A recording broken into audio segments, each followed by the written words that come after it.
afternoon.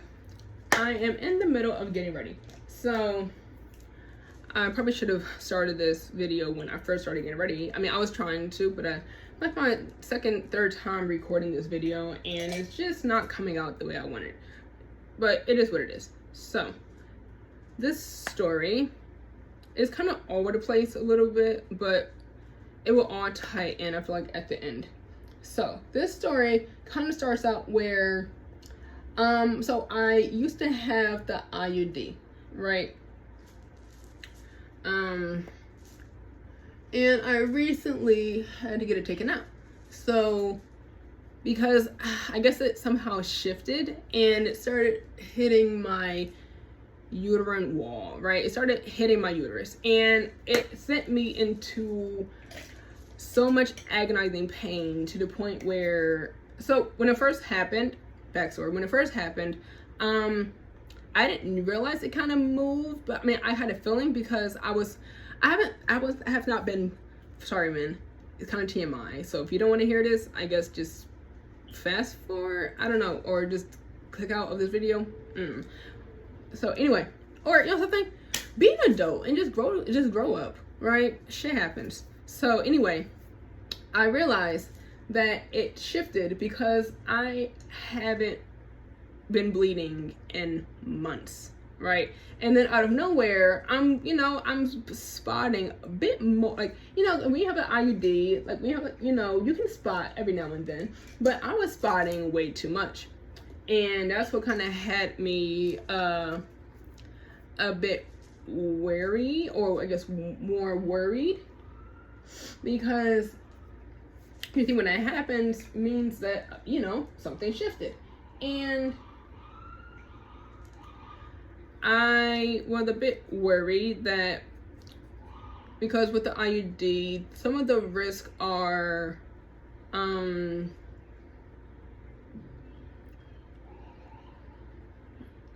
basically it can like perforate your organ, like it can go into your body and cause damage if it moves. So, and I was cramping for a few days, but again, I didn't always think about it because I also get really bad ovarian cysts pretty often, and I figured that's what it was. But I was not bleeding with my ovarian cysts. It was just a lot of cramping, like really, really bad cramping. And then of course it'll burst, and then I'll just have like fluid in there waiting for the body to suck it back up, right? So that's that. So I didn't think when I felt that pain, I didn't think anything of it until I saw a bit more blood than I should have. And that was when I kind of got a bit worried that something else was happening. So I went to the hospital, and so when I went out with the kids, went to my mom's house. So my neighbors saw me leave, and I didn't come back until the next day. And I was walking out with like laundry, and you start doing my laundry at my mom's house. But for the most part, I get my laundry done at a decent time. I can come back home with the kids and bring all the laundry in and sort it and be done. But this time around, I didn't come home until like 10, 11 that next morning. And I got the neighbors noticed, like, oh, she's not home. Is she all right? Wondering, I guess, where I was, because I'm normally home by the end of the night. I don't really go out too much because I'm a mom of 3, so I'm usually in the house. And anyway, so that night when they finally saw me, they was like, hey, where have you been? And I was like, oh, I was in the hospital. They was like, oh my god, what happened? I said, well, my birth control, my IUD shifted, and I was in a lot of pain. And my doctor, my OBGYN, came to the hospital and had to basically remove it there because I was in so much pain. When I tell you, my whole body, like from my back, my uterus, abdomen area, my chest and my upper back, everything was hurting at the same time. Like this major pain that would last like 15-20 minutes of like constant pain, and then it'll stop for like about 5-6 minutes and come back, right? It was just so bad for like hours, because I have to wait for the to get an ultrasound and a CAT scan to find out what was going on, and that took forever. Crap, is crazy. So that had me so tired. So I was in the house probably sleeping off and on that whole day, you know, the kids were sleeping. You know, we were just having a really off day, all of us. So by the night, you know, the kids were in the house. I was in the car. I went to the car to get my car cleaned out because I planned on doing some shopping the next day, Target, Walmart, and then a few days later, Costco and ShopRite. So I was getting my truck prepared for my major shopping trip. You know, groceries, household items, everything. So that night, you know, I went to the car and I see my neighbors were there. Now, with these neighbors' backstory, when I first moved in, they asked me if I was mixed, but because of where I live, I'm in a predominantly black neighborhood. Like, this is basically Blackistan, right? This is the hood. And when people hear that I'm mixed, especially with half white and half black, that's always a very touchy subject. Some people are cool with it, others are very like standoffish or like really ignorant and disrespectful. So everyone is not gonna know that I'm mixed, right? Unless I get that vibe that you're cool. Like, I need to have like an actual vibe to know like, okay, you're not gonna come at me all crazy. But I don't get that from these people, so I made sure not to say that around them, and I'm happy I didn't, because now with this story, I'm not going to talk about everything, but the main thing that I'm going to talk about is, you know, I guess like the main parts of this video or of this story time. So the main topic that they were talking about was childcare, white people, and mixed kids, right? All this got tied into one into like one main topic. So when they finally saw me that night, they asked me, you know, what went wrong, you know, what happened, and I was talking about, you know, that my IUD moved and it shifted, and I went through a lot of pain, and they had to take it out. And one of the ladies and one of the guys was like, yeah, man, we heard about, you know, birth control, you know, does a lot to y'all. And the lady was like, oh my God, yeah, the IUD, I went through a lot too. And I was like, yeah, I don't know what birth control I'm gonna get next, because I do want another birth control, because with how my body is, I have endometriosis. So when I have my menstrual, I go through a lot of pain. Like, I remember when I was like younger, like even like my early to mid 20s, I would be in a hospital crying because I'm looking like something has to be wrong. I'm like, no, mom, it's just your period, right? And it's before I had my first child. So, but I knew it couldn't be normal, because like my pain would have me in a fetal position in bed or in the tub and under hot water, soaking and hollering. Like, you would think I was dying. Like, it was so bad.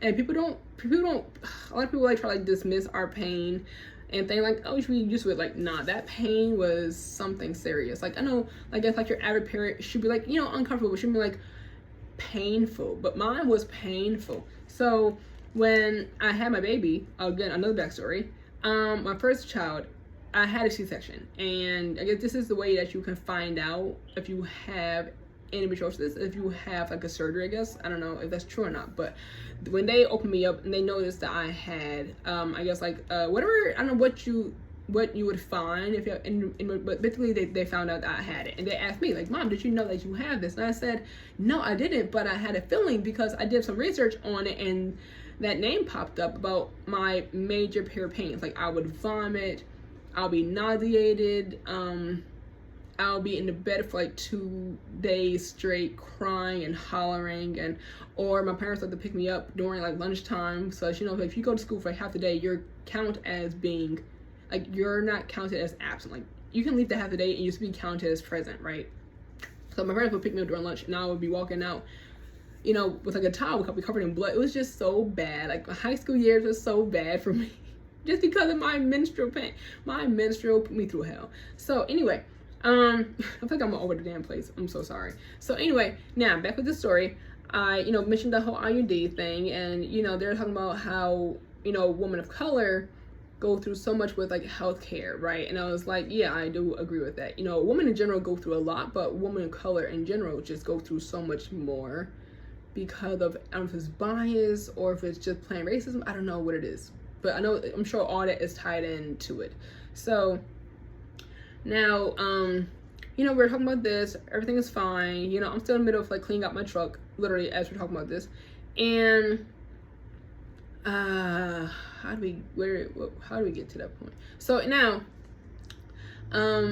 they mentioned that, the government is trying to take away abortion, and this is kind of where me and the mom are talking about, how bad our pregnancies were, right? Because it's all kind of tied into healthcare, and how, I had like 3 C-sections, and the first was an emergency, and I just went through so much, so I don't want to have any more kids, so I need to find a new birth control, or I don't know, let me get the same one again. And because for the most part, the birth control was not bad. Like, I was fine with it. It was just this one time where things just went haywire. But for the most part, like, I know I need birth control in general because I don't want to have any more kids. I'm done, me and dad are done having kids. We're done. And my body just cannot handle any more pregnancy. And after having 3 C-sections, I feel like it becomes really dangerous and really risky. So I wouldn't want to risk it anyway. So, we're talking about that. And she was saying the same thing because she also had a few little ones, and she's like, girl, I'm tired. Like, we're extra fertile and we're tired of it. So, and with how the system is, it's really hard for a woman to get their tubes tied without like a man signing off on it, like in an actual legitimate region that they would think that you should be able to, when it's our body, we should be able to do what we want to do with our body, right? Anyway, so now, because of the government, of course, they'll mention white people. So they're looking like, oh, these white devils are, they are too afraid of becoming the minority because a lot of people of color, a lot of mixed kids are being born. And these white devils are having these mixed kids and are about to raise them to be, as bad as them. And I'm just sitting there like, in my head, like, this is awkward. Let me finish cleaning up. And it was me looking like, oh, but me and the lady were both on like the lighter skin side. Like, I'm light skin, but she's on the lighter side. She's not light skin, but she's like I guess like, she's near, right? She's definitely on the tan to caramel side. And they looked at her and said, oh, both of y'all are light skin. A lot of, half the time y'all look like y'all could be mixed. So, y'all might not have it as hard from white people, but the rest of us are gonna, we're gonna get the, I guess like the end of this, like the end of the other end of the sword type of thing, like I guess like the brunt of their hate. But they're afraid of a lot of y'all being made, so, and them becoming the minority. So that was like, I don't know, it was really awkward. And I'm really happy that I not mentioned I was mixed, because I don't know how that conversation would have went before, or even now, or how people would treat me. And that's the thing about when you're mixed, right? Because even the times where I have mentioned that I was mixed, that's when the most ignorant comments will come out, and I'm just standing there like, that's messed up, because I would never say something like that to you, but for some reason they feel like they can say that shit to us. Like,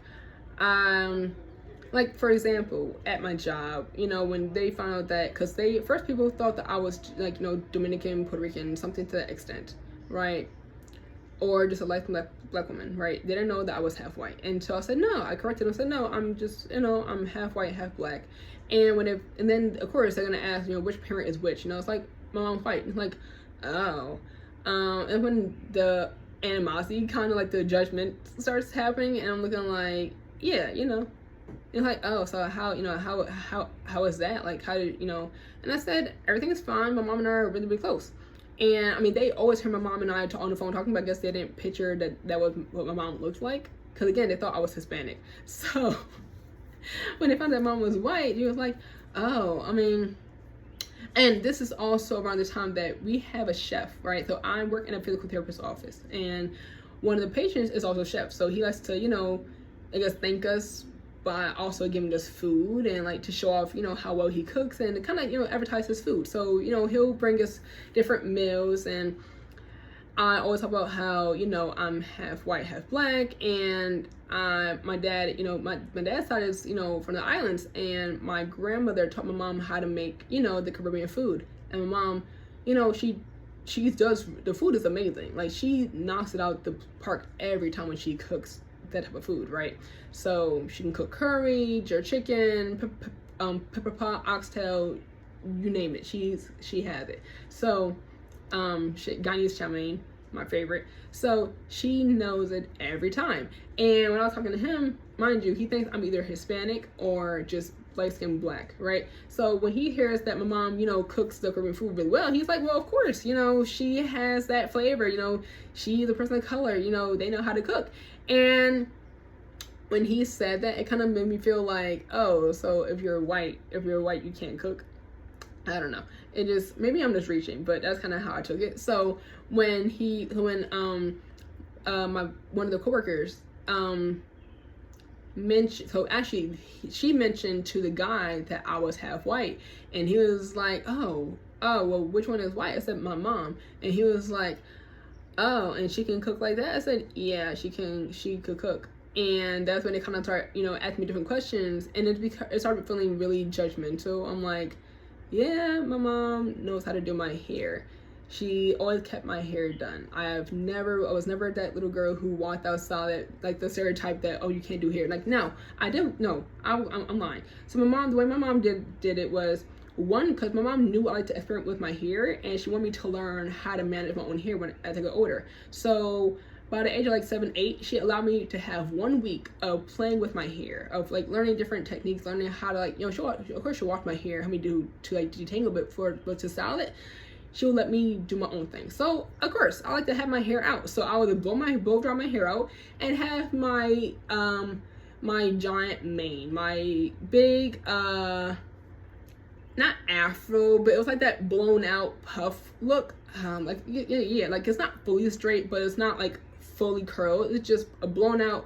Like my dad used to call me Elvira. So I had that big hair, right? So that's how I would wear my hair. Or I put my hair in a little, like a cute little bun or like a giant puff. That was just my look. So I don't know if people think that that's not being done, but to me it was done because I liked how my hair was. And then the next week, my mom would either put my hair in like little braids, you know, little box braids without the weave, because I had enough hair where I didn't need a weave back then. I have weave now because I just did a big chop. So anyway, and then, or little, you know, pigtails, like 2 cornrows going back, you know, just random little, you know, hairstyles. Or she'll just not straight because she didn't put heat in my hair other than like the blow dryer. So that was honestly like my hairstyles, right?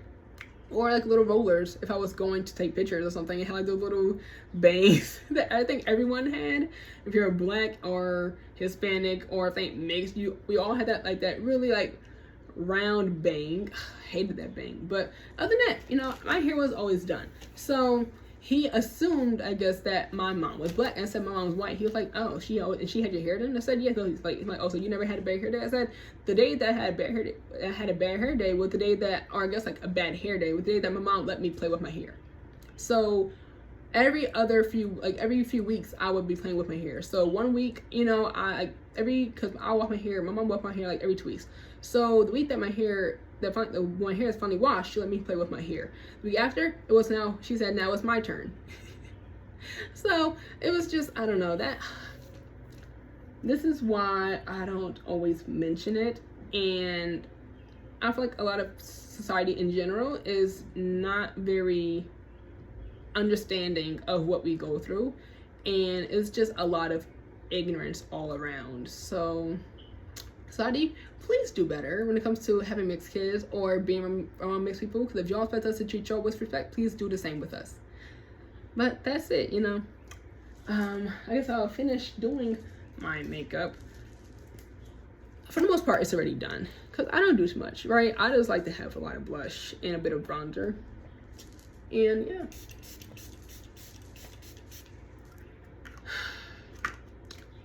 And I guess, let me show y'all my outfit. So I got it from, I think, Marshalls. Yes, got it from Marshalls. So this is the skirt. It's kind of like a tan beige, like a jean material skirt. And I got this little shirt right here. I think it's really cute. Oh, there's one of my tattoos. So if you like tattoos, F you, because I think they're really cute. And I have another one right here. My sign, I'm a Gemini. But yeah, this is my outfit. And I hope y'all like my video. I I know it's kind of all over the place, but it was just a lot going on with this story.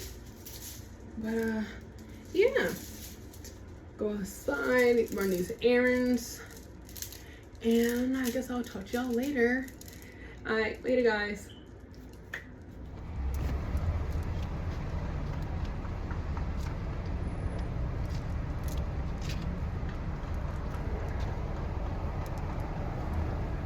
So that's the end of my video. Like, share, and subscribe, and I hope you enjoyed. Later.